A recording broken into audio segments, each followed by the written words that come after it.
Assembly will hear an address by His Excellency Ntsokana Samuel Matakane, Prime Minister and Head of Government and Minister for Defense, National Security and Environment of the Kingdom of Lesotho.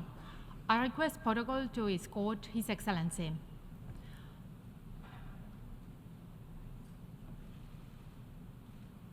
I have great pleasure in welcoming His Excellency Ntsokana Samuel Matakane, Prime Minister and Head of Government and Minister for Defense, National Security and Environment of the Kingdom of Lesotho. I invite him to address the Assembly.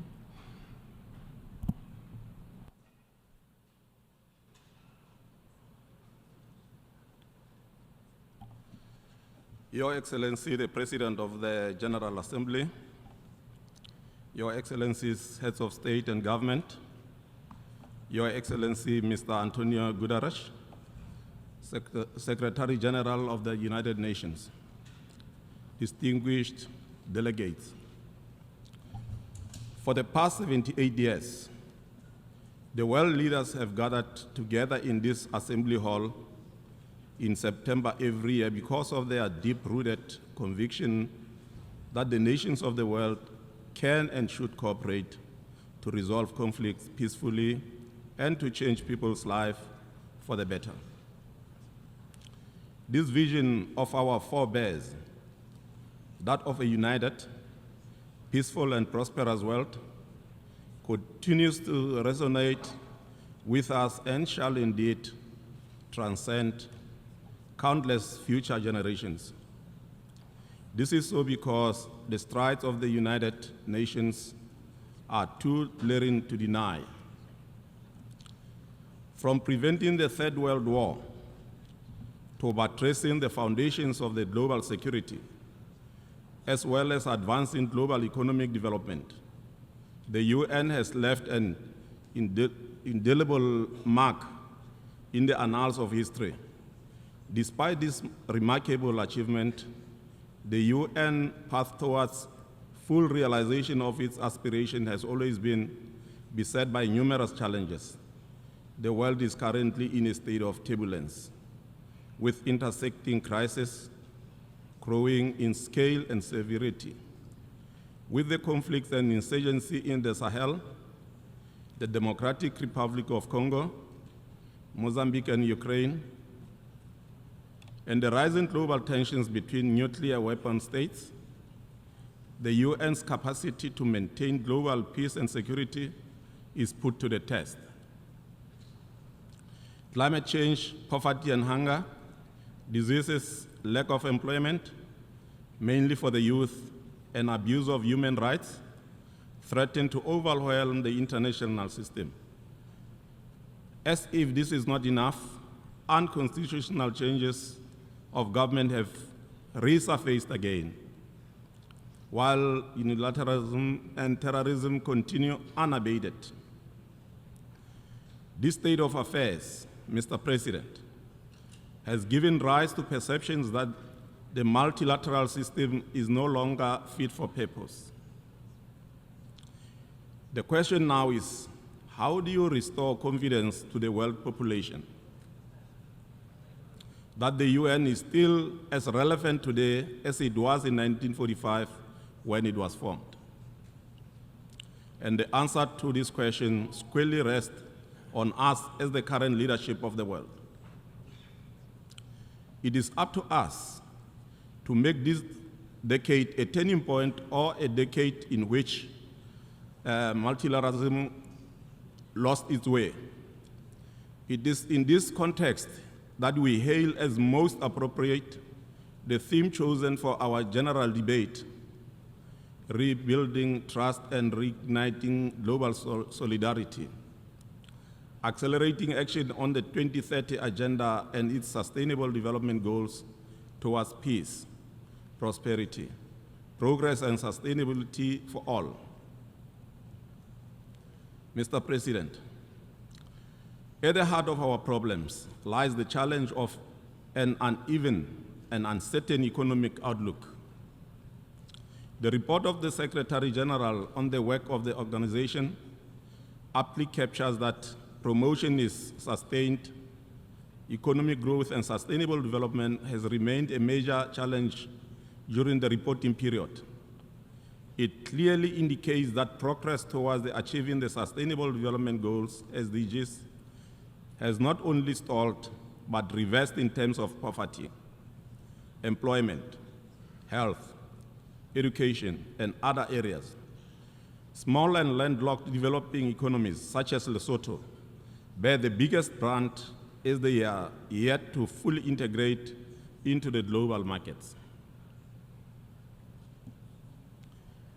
Reversing the current economic trajectory requires us to be intentional about multilateral cooperation and to remain true to the principle underpinning the formation of the UN. We need to be purposeful in working towards leveling the playing fields with regard to the global financing architecture, and thus speak with one voice in calling for the democratization and reform of the Bretton Woods institutions.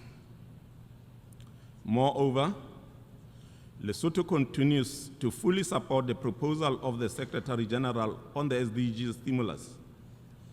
At the same time, we would like to add our voice to the call for the G20 countries to provide the SDG stimulus to the tune of at least 500 billion per year, to be delivered through a combination of grants, concessional and non-concessional finance.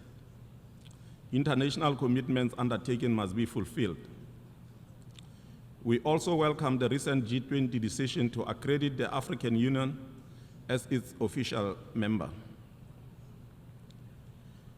Despite our challenges as least developed countries, we are not sitting back as spectators in the process of achieving the SDGs. Some of our efforts at the country level include the hosting of the high-level event on nutrition and food security in Lesotho in March this year by His Majesty King Letsie III. The aim of the event was to promote strong political momentum to mobilize commitments and investment in the fight against hunger and malnutrition to the continent. We are also making concerted efforts to sponsor the achievement of SDGs through our national physical allocations and actions. 2 months ago, and in collaboration with the UN country office in Lesotho, I launched the UN Sustainable Development Cooperation Framework, which is aimed at the implementation of the 2030 Agenda for Sustainable Development. While we hail the UN for this gesture, we, however, wish to indicate that significant resources gaps still exist. We therefore call on our development partners to avail more resources towards this endeavor. Mr. President, climate change is also one of the formidable challenges of our time. This is evidenced by the changing weather patterns, hurricanes, storms, and catastrophic that we endure every year. The recent earthquake in Morocco and the floods in Libya are a case in point. Allow me at this point to pass our sincere condolences to the families that have lost their loved ones in these disasters. We also express solidarity and support to these sisterly African countries and their people as they recover and rebuild. In the midst of the climate change crisis, we believe that there's a silver lining on the horizon that may enable us to turn the fortunes of our people.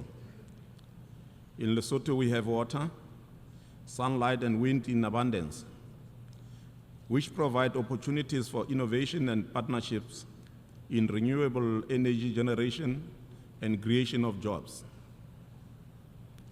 In this regard, I wish to announce that on the 12th and 13th of October this year, Lesotho will host an international water and hydrogen conference and expo that will showcase the steps we are undertaking towards becoming the world's first sustainable digital hydro nation. We are open to investment in this sector. I, therefore, take this opportunity to invite you, Excellencies, and the private sector in your respective countries to attend this groundbreaking event. Our aim is to generate clean energy for domestic use and for export to the neighboring countries. At the same time, we urge developed countries to meet their financial commitments of providing 100 billion a year to developing states for the implementation of the Paris Agreement. We need to work for the implementation that puts people with disability, the youth, women and other vulnerable groups at the center. We believe that the inclusion of all stakeholders in a and result-oriented action will bring about fundamental changes in the livelihoods and well-being of our societies. Mr. President, we live in a digital age that compels our countries to ensure wide access to digital tools. COVID has taught us that technology is key to fighting diseases and pandemics. The challenges besieging our health system require improvement in the use of telemedicine and technology. Global cooperation is key in this area. Even as we cooperate in this area, we need to ensure that access to health and medicine must continue to be a priority and adequately funded. We are gratified to share that in Lesotho, digital access has raised awareness in the youth, especially in girls and in women, of their rights. This is evident in increased civic engagement and expression of ideas and opinions by most Basotho women and girls in various sectors. This notwithstanding, full access to digital tools remain a challenge for our rural communities due to lack of infrastructure and affordability, further perpetuating inequalities that we strive to eradicate. This is one area that needs close collaboration and cooperation with member states.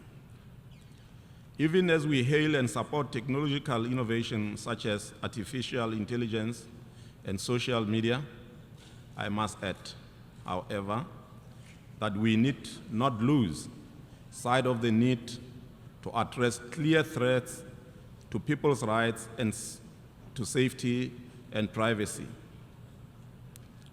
In our quest to achieve our development aspirations, we are also taking initiatives to stimulate the medium, small and micro enterprise.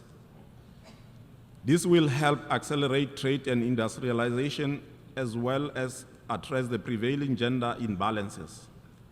Lesotho has also embarked on a comprehensive constitutional and legislative reforms process. While not being a one-stop solution for all problems, reforms nevertheless provide hope that people's lives will improve due to a new order of public resources management, improved checks and balances, political stability, and a focus on the development agenda. As we transition into the implementation of the reforms, we shall continue to bank on the support of the UN and the international community. Mr. President, consolidation of peace shall continue to be a prerequisite to development. While access to small arms and light weapons that kill our people on a daily basis remain unfettered, peace will continue to elude us, while lack of political will to rid the world of nuclear weapons and other weapons of mass destruction, including biological and chemical weapons, still exist. Global peace and security will forever remain fragile. We call for implementation of the program of action on illicit small and arms and light weapons and for the total elimination of nuclear weapons and other weapons of mass destruction. In line with the international commitments and obligations undertaken, as part of the global community, Lesotho shall continue to play a role in fostering global peace, including peace in our region. We are grateful to report to this August Assembly that our troops in Mozambique, under the umbrella of SADC, have made commendable strides in thwarting the threat of the deadly insurgency in that country. As we continue to ponder the most pressing issues and challenges facing the international community today, we should not forget the plight of Sahrawi and the Palestinian people who continue to live under oppression. Both the General Assembly and the Security Council have recognized their rights to self-determination and independence. Western Sahara should determine its own destiny and live in peace side by side with the Kingdom of Morocco. Equally, the solution to the Palestinian question is the implementation of the two-state solution with Israeli and Palestine living side by side in peace, security, and harmony. It would be remiss of me not to call for the uplifting of the economic embargo against the Republic of Cuba, as well as the remaining sanction against the Republic of Zimbabwe. At the same time, we call for the reform of the Security Council along the lines of the Esuluini Consensus and Zida Declaration. We deserve a council that is more transparent, representative, and democratic. We have learned a lesson from exclusion, intolerance, and war that selfishness in world relations is suicidal. We have learned a lesson in the value of collective decision-making and inclusive development. As I conclude my statement, allow me, Mr. President, to indicate that though the world may have changed since 1945, the UN, however, remains the only universal intergovernmental institution that unites us in a global community of states. Yes, the organization may have shortcomings, but it remains a beacon of hope for humanity. The responsibility to make the UN function optimally falls on all of us and must be discharged with a great sense of responsibility. I thank you for your attention.